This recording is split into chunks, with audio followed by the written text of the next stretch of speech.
Choose the correct plural nouns. Evet, dear sözü həm cəmdə, həm təkdədir. Yəni ona s yapışdırmanın yeri yoxdur. Bir təxsil. Bax, scales cəmdədir hər zaman, bu doğrudur. People cəmdədir. News xəbər təkdədir. Chess oyun adıdır, şahmat təkdədir. Pianos cəmdədir, pianolar. Tomatoes, pomidor cəm deyil. Mice hər zaman cəmdədir. Hər zaman cəmdə mouse sözünün cəm formasıdır. Yəni qaydası olaraq dəyişib demək buradan belə çıxacaq. 2, 3, 6, 8 A variantı doğrular. Doğrudan A variantı.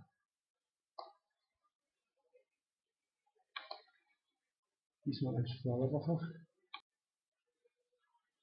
20-ci sual. Choose the correct noun in the positive case. Yəni hala tapacaq.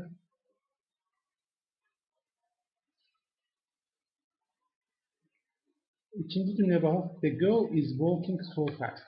Yəni apostrof səsdən sonra feil gəlir. Üçdə də apostrof səsdən sonra feil gəlir. Advise et, məsləhət vermək.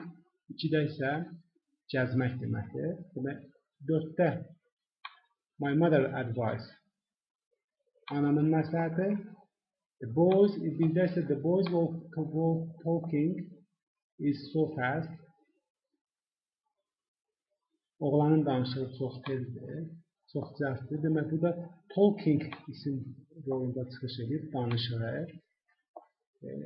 4-də isə advice isimdir, məsləhət.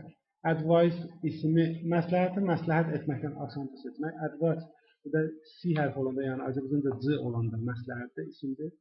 Məsələn, 3-cü sıradakı sözə baxın, advise. Orada C əvəzinə S olanda isə məsləhət verməkdir. 2 ilə 3 getdi, demək orada 1 ilə 4 variantı.